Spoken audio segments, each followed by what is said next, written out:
Well, regardless of disappointments or what happened the previous week, you got to move forward to the next week. That's the nature of competition and the nature of playing a schedule. And what's an interesting fact is that the home team wins 70% of college basketball games, around the country. And when you look at us having 4 games on the road and we won 1, I guess that would be the average, close to it. And that's about where we're at. When you're 10-10 and 2-3 in league, you'd have to say at this point you've been an average basketball team. What we got to try and do is become better than average. What I talked about with our players yesterday was the fact that we are 10-10 and we are 2-3 in league, and those games are over.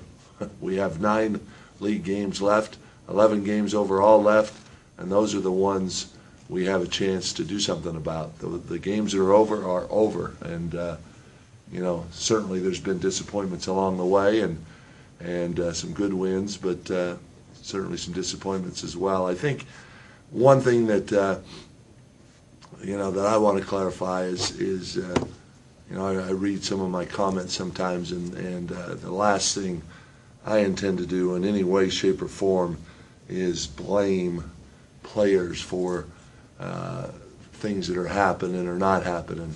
I am always the first to blame myself. When I look at the Idaho game, certainly and I stress we, didn't make some plays, but it's always about we when we win or lose. It's not about a particular player or players. And and I thought we made some coaching errors, and you always feel that way when things don't go right.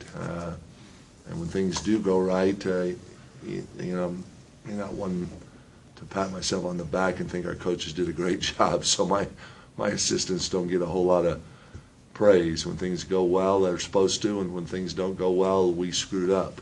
And I thought we could have done some things a little better in the Idaho game.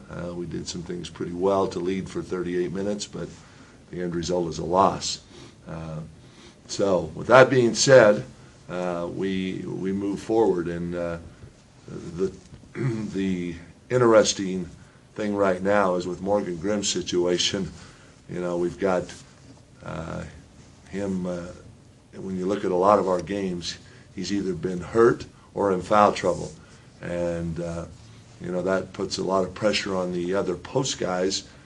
One of them being a freshman, Ben Clifford. When Jordan Stone plays, he's a freshman.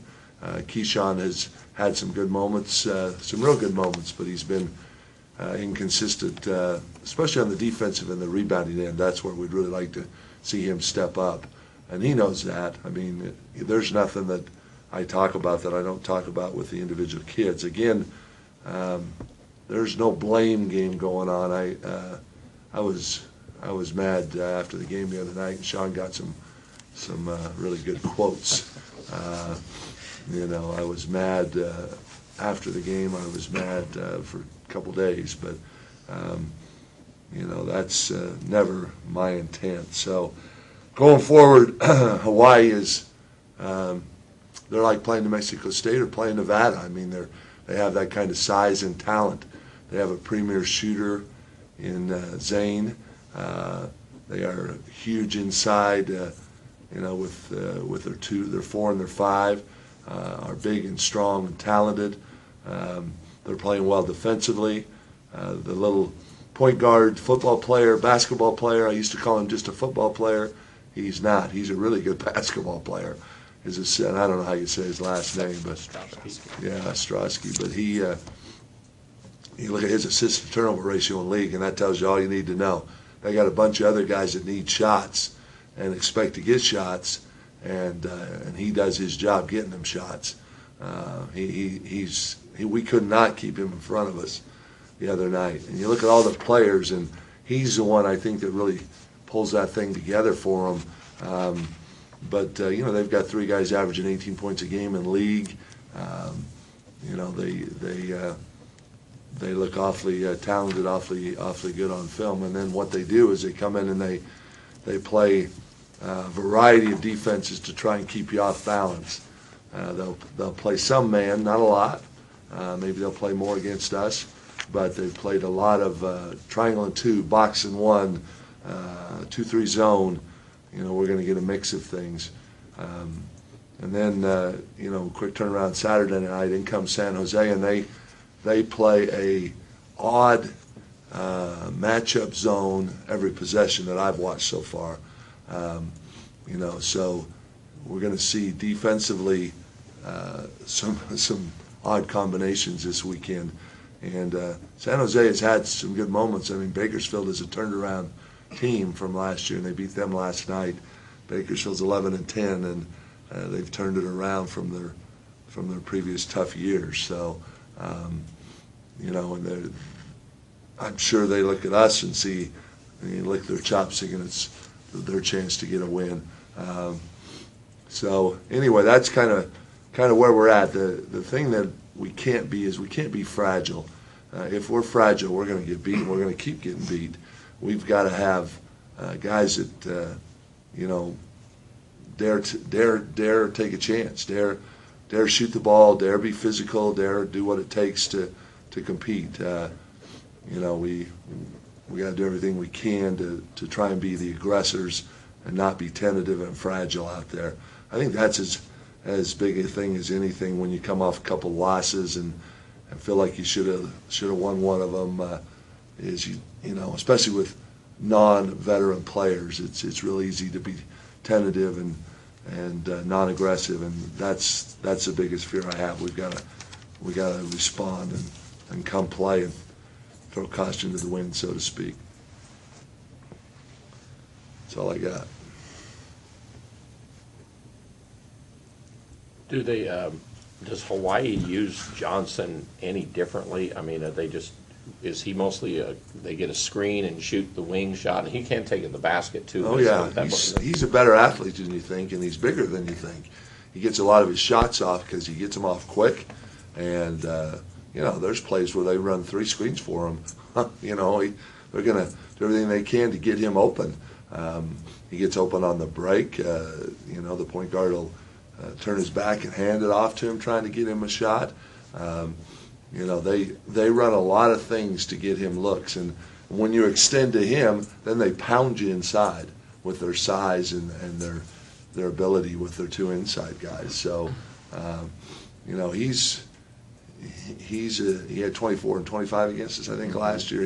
He's obviously hard to guard. I mean, we were the best defensive team in the league last year, and we had a really tough time with him.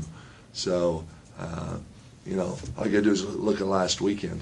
He doesn't play one night, him and the point guard, and they lose to La Tech, and then he has 29 when he does play after having the flu on Saturday night. So he's definitely an all-league guy.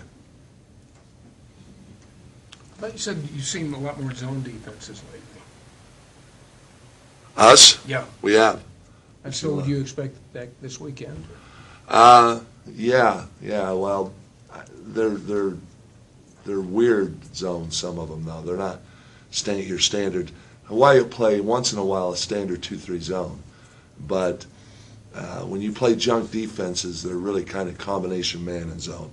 Box and one is 4 guys in a zone, 1 guy in man-to-man. Triangle and 2, 3 guys in a zone, 2 guys playing man-to-man, trying to screw up your offense. And if we see a triangle and 2, it'll be on Brock, Keith, and Preston.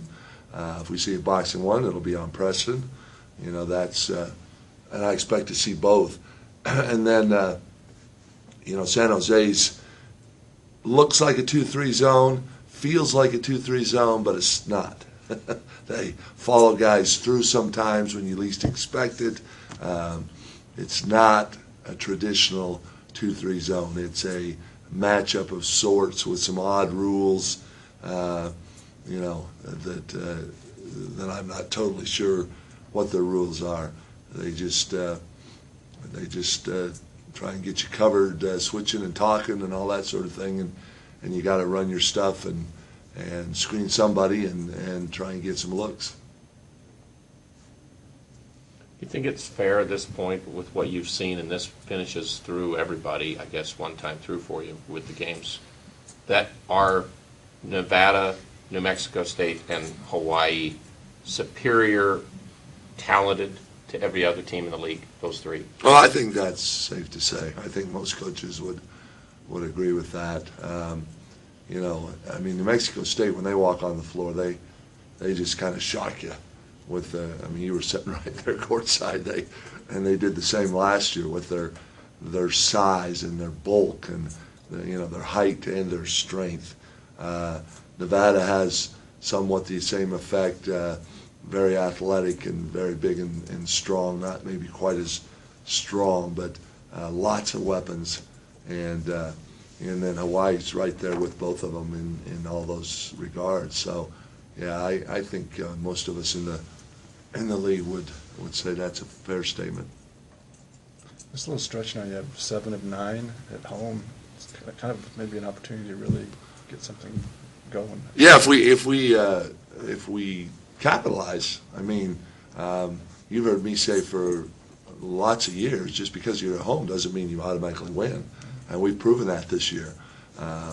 You know, we like most teams appear to be better at home. Most of our wins have come at home, but we've also found a way to lose a couple games. So when the best teams in the league come in, you know that you got to play pretty well to win, and when the teams like us come in, you know that they could beat you as well. So we're vulnerable. I mean, that's for sure, and we got to fight. You can give in, and we've done that a few times this year. But we can't afford to give in this stretch of games, and it starts Thursday night. We gotta fight. To have a chance, we gotta fight. Doesn't mean you're going to win, but it gives you a chance. Talk just a little bit about Ben Clifford's development for you, because he is a guy who did play last year, and you said you kind of liked the way he played in the scout squad against you. He's still kind of an undersized post guy in some ways compared to who he plays, but tell me how he's improved. He's not undersized really in height. I mean, he's about the same height as Ty Wesley and guys we've had at that position. Now, when he goes to the 5, he's undersized, but when he's a 4, he's height-wise he's not. But it would shock you. It shocks me sometimes when I hear that he weighs 220. He doesn't look like he weighs 220. He's not thick and strong, but he'll give you everything he's got. I've been pleased with Ben along those lines. He understands what we're trying to do. He's playing 2 positions. He's going to play his tail off. He's gaining confidence in terms of shooting the ball. He made a big shot the other night against Idaho. So, he's our third post right now, and he plays both spots. So, I do think in this game Jordan Stone's going to need to play. I told him he's going to play. I mean, we play against certain teams with the size they have, and with Morgan's situation on top of it, his ankle problem. Jordan's got to be ready to go. So next couple of days of practice, hopefully he can practice well and get himself ready to play. Coach, what are some of the strengths and weaknesses of San Jose State? I've watched probably 12 hours of film, and probably 10 of it's Hawaii. Sure. So I'll know more as the week goes along and get a better chance to watch San Jose. Will Carter is one strength. He's a kid that we had in camp and very much aware of. Played junior college basketball, and we watched him and would have loved to have taken Will Carter. We just didn't have scholarships at that position at the time. If you look back, you can remember all the posts we've had, and so. But he is really playing well, averaging 11 rebounds in league, and scoring it against high caliber competition at the low post. He's bouncy, so he's a guy you'd love to have right now. He's playing really well. With him, they've got some guys that can get hot from 3. They made 40% of the threes in the game I watched the other night. They kind of go small a lot. They'll have 4 guards out there a lot of times. And then that I call it goofy, but it's effective defense they play causes you some concern. You got to figure out how you want to attack that. Have they not played that other years? Is this something new that Georgia's Yeah, doing? they didn't. They've played it some. They went to it exclusively in our game in the tournament. And they've used it since. Yeah, well, I don't know about since. They're using it now. You know, so last weekend they played it a lot. So and they gave us some problems in the WAC tournament with it. So of course they had Graham and Oliver that also gave you some problems. But it's an effective look for them. I think as they probably feel like they're undersized, and this is a way to try and negate that a little bit by trying to confuse you and get you not knowing what you're doing against a different sort of defense.